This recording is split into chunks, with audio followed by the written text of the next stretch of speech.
What's up, guys? It's Vlad from Essay Pro. I haven't seen you guys in a while, I'm sorry, but we're back today with an expository essay tutorial. So it's actually likely that you have already written one without even knowing it. So first off, we should probably look at the expository definition.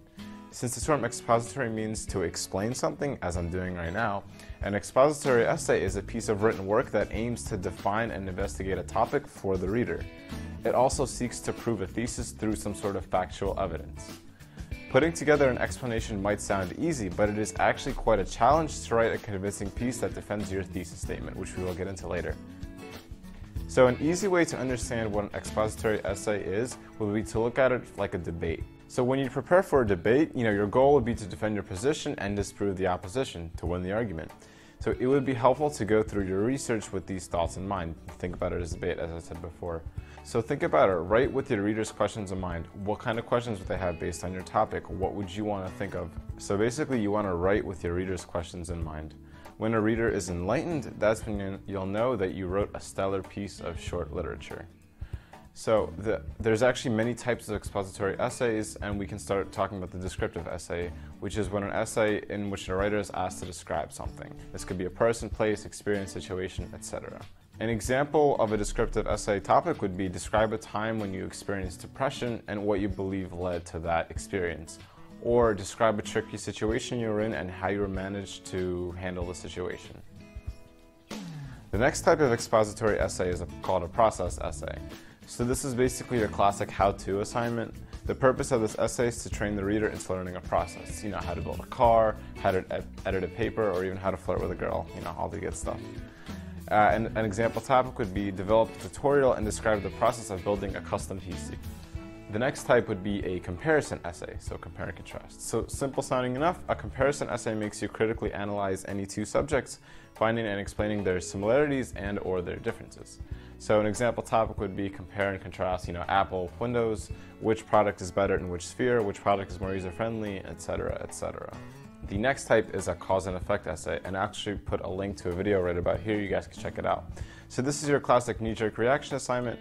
Cause and effect essays are considered with why and or how things happen and what happens as a result, thus cause and effect.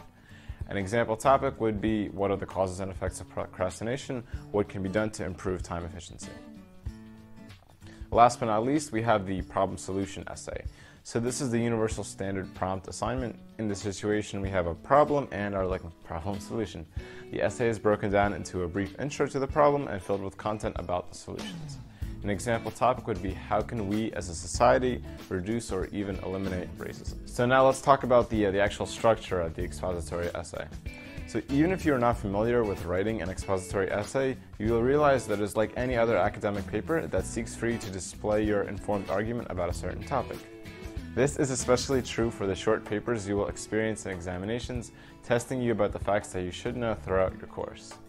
Also, it is very helpful to create a graphic organizer to assist you along the way. So the first thing you should think about is consider your readers. This is an important step to take before you begin writing. Think about your readers. Before you start writing, it is advised to consider the expectations and the needs of the readers. If there are guidelines for the expository essay, you need to follow them strictly and write accordingly.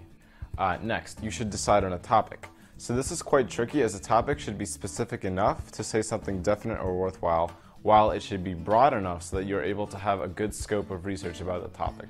So not too broad, not too narrow. You really should look for a nice balance. And also, it would be probably helpful to pick a topic that you are actually interested in. Next step would be to gather research for your topic. So, play Sherlock Holmes. It's time to do some detective work. Before you start out with content, ponder upon your thesis and gather supporting documents for your paper. This is as important as the people in the courtroom, in the sense that a statement means nothing without sufficient evidence. Research should not only agree with your arguments, but come from reputable and credible sources as well. It should also be up to date and relevant to the discussion at hand, which kind of goes without saying, but I'm going to say it anyway. Then, create an outline. So there might be a lot of things you want to talk about, but in the end, there is no need to get straight to the point.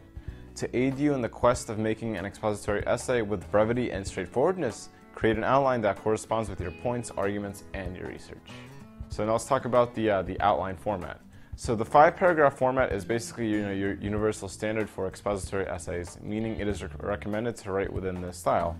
So, you have your introduction, you have your first body, your second body, your third body, and you have your conclusion. So let's talk about crafting a cool little introduction. Now, expository essays are not meant to be opinionated pieces, right? You're not persuading or you're not creating an argument. So introductions that include a personal plight, as is the usual fare when asked for an essay, are out of the question. Examples of interesting introductions would be to cite relevant news articles and historical events to introduce your topic, right? Give your topic some contextual background. Starting off with a significant occurrence, discovery, or study will give you more points in factual research as well. Now, when we talk about our body paragraphs, you want to form an eloquent but concise body with at least 1 to 2 arguments and 1 counter-argument. Now, this is optional. You can create 3 arguments, but 1 counter-argument also has a specific purpose. Each argument deserves its own paragraph. They also need to have supporting documents like facts and statistics to make the reader believe what you're trying to say. Obviously, you have your evidence. While most people have got the argument and evidence part of an essay down, straight, one way to make an interesting paper would be to address a point that argues against your thesis and proceed to disprove that common notion. It effectively tells your reader that you have thought about your topic from multiple angles and can defend its counter-argument, which is super important. Now you want to create an assertive conclusion. The conclusion answers the questions you have brought out in the reader through the introduction while calling back the arguments you have laid out. The conclusion should be a construction made of the past 2 paragraphs. Don't repeat your words like a broken record. You need to do a straightforward synthesis that delivers an impact upon your reader. Now, after you're done writing, there's a few more steps to finalize your work. First, you should edit and fact check. Once the expository essay is complete, you should read it over once or twice, maybe even 3 times. Oftentimes, people get excited over adding new information and making a messy paper with no direction, so cut down if you need to, which will most likely be the case. Next, recheck all the facts and statistics you cited. You never know, you might actually end up contradicting yourself if you don't look into your sources carefully. Anyway guys, that's our tutorial for writing an expository essay. I hope you guys found some information here useful. If you have any questions or comments, leave it in the comments section down below. Like the video, share the video, all this stuff, super appreciated. We have many more tutorials coming and some funny skits that we will be doing in the near future. Anyways guys, it's been Vlad and I'll see you later. I'm out.